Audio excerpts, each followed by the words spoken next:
Assalamualaikum warahmatullahi wabarakatuh. Tujuan utama dalam penelitian adalah menjawab curiosity kita mengenai objek yang sedang kita teliti. Dalam menjawab hal tersebut, kita membuat desain penelitian. Kita lakukan pengamatan terhadap objek yang kita teliti. Setelah itu, untuk memastikan hasilnya, kita gunakan alat bantu yang bernama statistika. Bahayanya, kita dapat menarik kesimpulan yang salah dari objek yang diteliti, terutama ketika kalian memiliki data yang bermasalah.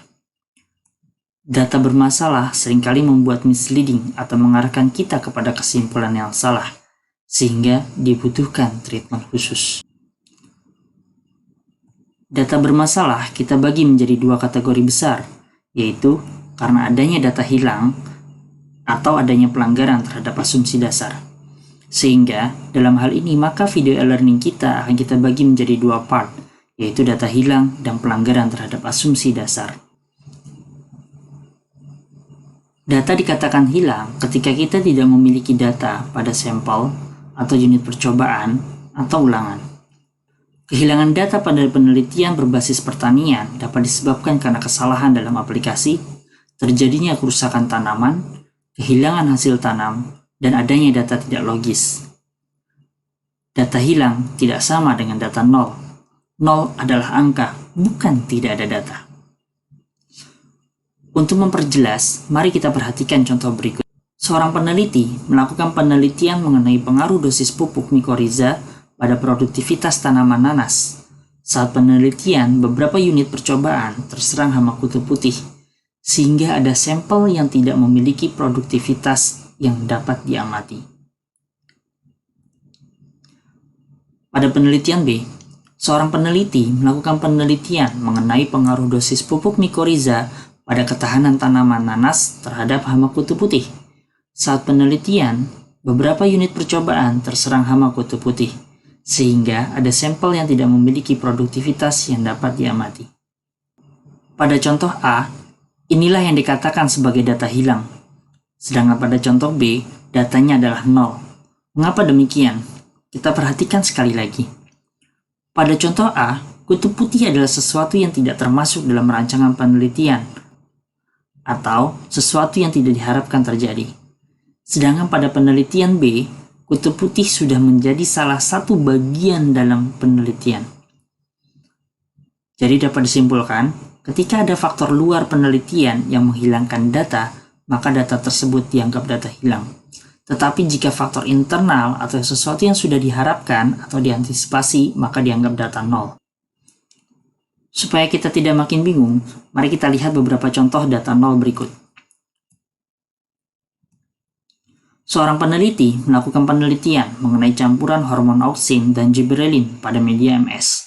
Ternyata ada unit percobaan yang kesemua tunasnya tidak tumbuh. Ini dikatakan data nol karena bisa jadi tidak tumbuhnya tunas disebabkan karena konsentrasi hormon auksin dan gibberellin yang kurang menunjang untuk pertumbuhan tunas, misalkan terlalu sedikit atau terlalu banyak. Seorang peneliti melakukan penelitian mengenai efek ekstrak benalu dalam pengendalian hama worm pada tanaman padi. Pada beberapa unit percobaan diperoleh tidak ada hama yang hidup. Hama yang mati disebabkan karena ekstrak benalu yang digunakan, sehingga ini dikategorikan sebagai data nol. Seorang peneliti melakukan penelitian mengenai berbagai konsentrasi pupuk Fe melalui foliar. Beberapa tanaman mati setelah aplikasi. Seorang peneliti melakukan penelitian mengenai pengaruh macam edible coating pada tomat. Pada hari ke-14 ada buah yang telah rusak semuanya sehingga tidak dapat diamati. Kerusakan buah disebabkan karena ketidakmampuan edible coating dalam melindungi buah dari proses kerusakan. Kita membutuhkan pengetahuan mendalam mengenai objek yang kita teliti untuk dapat memastikan apakah data itu termasuk data hilang atau termasuk data nol. Data hilang dalam statistika dibagi menjadi 3 kategori, yaitu missing at random, missing completely at random, and missing not at random. Missing at random artinya data yang hilang dapat diduga dari data yang lain. Dalam kasus ini, kita dapat mendapatkan kembali data yang hilang tersebut dengan menduga nilai dari data yang hilang. Sebagai contoh, Jumlah hama mati dapat diduga jika kita memiliki jumlah hama hidup dan jumlah hama di awal penelitian, selama hama tersebut tidak melewati satu siklus hidupnya. Ketika data hilang yang kita miliki berada dalam tipe ini, maka kalian tinggal menghitung atau menduga nilainya. Missing completely at random, artinya data yang kita miliki hilang akibat sesuatu di luar penelitian. Sebagai contoh, hilang karena proses pengangkutan, adanya serangan organisme pengganggu tanaman, bencana, dan lain-lain. Ketika data hilang yang kalian miliki berada dalam tipe ini, maka ada dua pilihan yang dapat kalian lakukan, yaitu membiarkan data tersebut tetap hilang atau menduga nilai dari data tersebut. Untuk penjelasan lebih detail akan kita lanjutkan di slide berikutnya. Tipe data hilang yang terakhir adalah missing not at random. Data hilang tipe ini sangat berkaitan dengan hipotesis atau pengujian yang kita lakukan. Misalkan, pengaruh pemberian pupuk terhadap produktivitas tanaman semangka. Dalam proses, buah semangka yang bagus semua dicuri oleh orang. Jika kita abaikan hal ini, maka hasil penelitian kita akan bias. Lalu bagaimana jika kita memiliki tipe data hilang yang seperti ini? Maka, pilihan kalian adalah menggunakan multiple imputation atau maximum likelihood. Namun, karena kompleksitas penjelasan mengenai multiple imputation, hal ini tidak akan kita ajarkan dalam perkuliahan kita. Berdoa saja supaya penelitian kita tidak mengalami data hilang tipe ini. Lalu bagaimana yang harus kita lakukan jika kita memiliki tipe data hilang missing completely at random? Ada dua teknik yang dapat kita lakukan, yaitu deletion dan imputation. Deletion merupakan teknik dalam penghapusan data. Teknik ini kita bagi menjadi tiga macam, yaitu listwise deletion, yang merupakan penghapusan keseluruhan sampel, pairwise deletion yang merupakan penghapusan data yang hilang, dan dropping variable, menghilangkan seluruh variabel yang terdapat data hilang. Untuk mempermudah pemahaman kita, mari kita perhatikan contoh berikut. Kita memiliki 10 sampel dengan variabel pengamatan tinggi tanaman, jumlah daun, dan produktivitas. Data hilang terdapat pada sampel 1 untuk jumlah daun, sampel 8 untuk produktivitas, dan sampel 10 untuk tinggi tanaman. Jika kita menggunakan teknik listwise deletion, maka kita akan menghapus sampel 1, 8, dan 10 secara keseluruhan. Resikonya, kita juga kehilangan data untuk tinggi tanaman dan produktivitas sampel 1, tinggi tanaman dan jumlah daun pada sampel 2, serta jumlah daun dan produktivitas pada sampel 10. Teknik ini sangat powerful, tetapi hanya bisa dilakukan jika kita memiliki sampel yang cukup. Pairwise deletion, kita hanya menghapus sampel 1 untuk jumlah daun, sampel 8 untuk produktivitas, dan sampel 10 untuk tinggi tanaman. Sedangkan data yang lain tetap. Teknik ini kurang power, tetapi sangat berguna jika sampel kita sedikit. Mengapa dikatakan kurang power? Kita perhatikan. Di sini penelitian kita menjadi unbalanced. Untuk dropping variable, kita menghapus keseluruhan data kita pada tinggi tanaman atau jumlah daun atau produktivitas. Syaratnya, data yang hilang meliputi 60% dari total data dan bukan merupakan variabel utama dalam penelitian. Teknik deletion sangat berguna untuk penelitian yang berbasis rancangan acak lengkap karena lingkungan yang homogen memungkinkan terjadinya sebaran yang merata. Jadi, tidak perlu repot-repot menduga nilai dari data hilang. Namun, jika kalian memiliki rancangan acak kelompok, maka teknik deletion tidak dapat digunakan. Jadi kalian dipaksa untuk menggunakan teknik imputation. Imputation merupakan pendugaan terhadap nilai suatu data.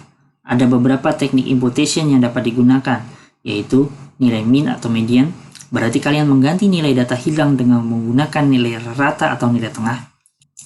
Regresi, berarti kita menggunakan regresi dari nilai yang hilang dengan nilai yang lain.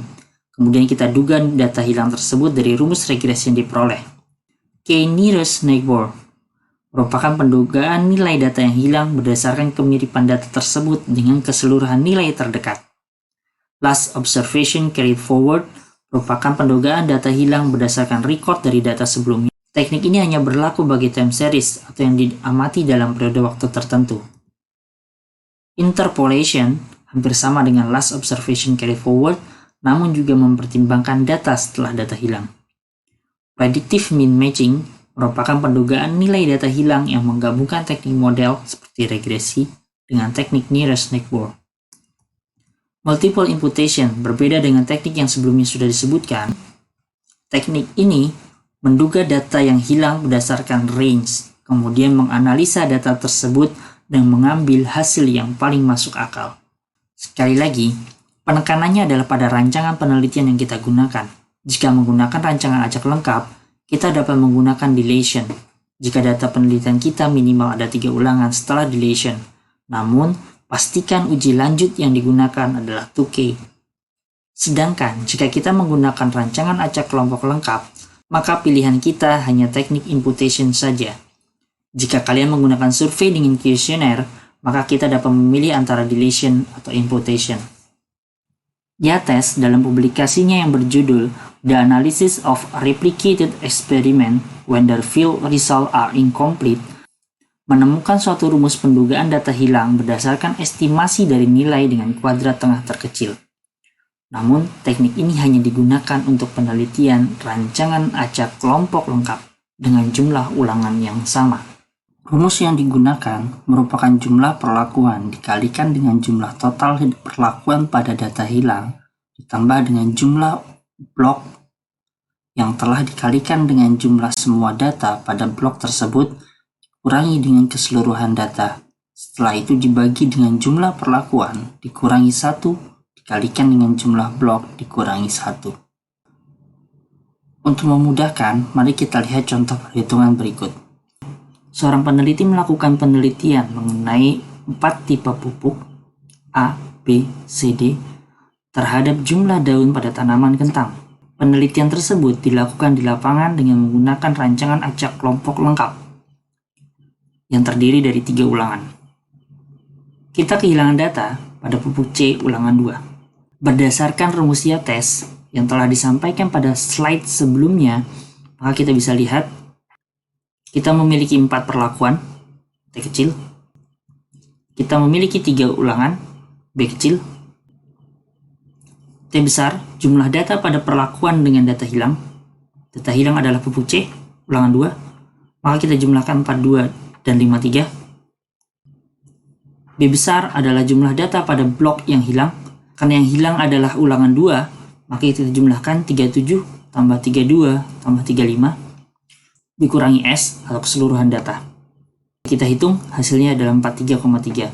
Maka nilai pupuk C ulangan 2 adalah 43,3. Lalu, bagaimana halnya jika kita memiliki 2 data hilang? Kita lihat, kita memiliki data hilang pada perlakuan pupuk C ulangan 2 dan pupuk A ulangan 3. Rumusnya tetap sama. Namun, kita harus menghitung nilai rata-rata salah satu perlakuan dengan data hilang. Sebagai contoh, saya akan menghitung nilai untuk NA1. Dalam hal ini adalah 35 dan 37. Kita bagi 2, hasilnya adalah 36. Kita gantikan terlebih dahulu NA1 dengan angka 36. Kemudian kita hitung nilai untuk NA2 dengan rumus yang sama. Karena 36 tidak bersentuhan dengan NA2, maka dia digantikan di sini.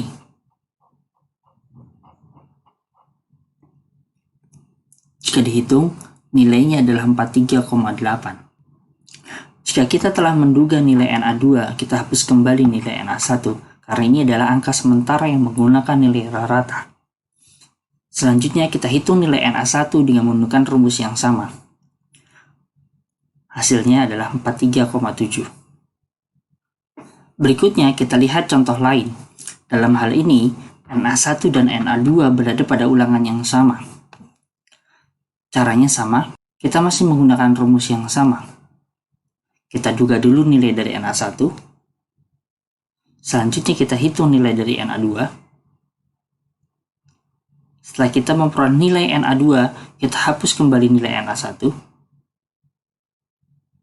Untuk kita hitung kembali nilai dari NA1. Jika kita perhatikan, di sini nilai yang muncul berbeda dengan nilai yang sebenarnya. Selain itu, jika kalian balik mekanisme perhitungannya dari rata NA2 terlebih dahulu, maka angka yang dihasilkan juga berbeda.